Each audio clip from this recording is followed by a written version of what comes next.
នេះគឺជាសត្វក្អែបដើរតិចមនុស្សមនុស្សនៅសុកក៏ក្អែបតិចដែរនេះគឺជាសត្វហ៊ីងគឺជាកូនឆ្មាដ៏សែនខ្ជូតវាមានស្នែងវែងនេះគឺជា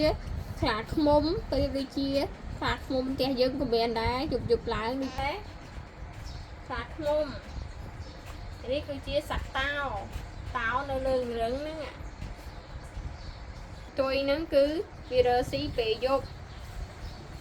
ខាងនេះគឺជាក្តាមតកូនដាក់ដៃចូលក្នុងតាគៀបវាទៅវាគៀបដាច់ព្រាមដៃហើយtừ nơi cũng đã choហើយនេះមេអំបៅវាហើក្រេបកាមេអំបៅថាមើលកូនមេអំបៅ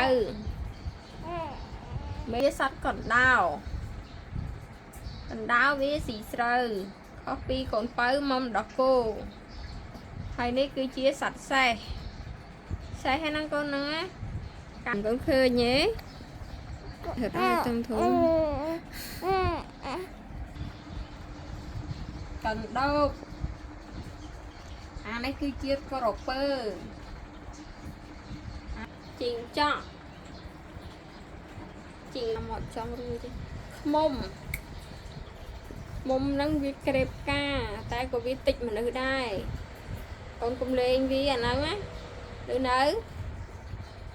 សោតខាងនេះគឺជាផ្កាយសមុទ្រហើយនេះគឺជាកំប្រុកណាកូនវានឹងតិចទេហើយអានេះវាគៀបដៃណាកូនអានេះតិចពីងដែរហើយខាងនេះគឺជាទុនសាយកូនឆ្លាញ់ទុនសាយអត់ទុនសាយនេះកូននេះគឺជាកូនឆ្កែមួយស្វាត់ជើងម៉ែនេះទៀតនេះគឺជាម៉ែកូនឯងមកហើយនេះគឺជាសត្វពស់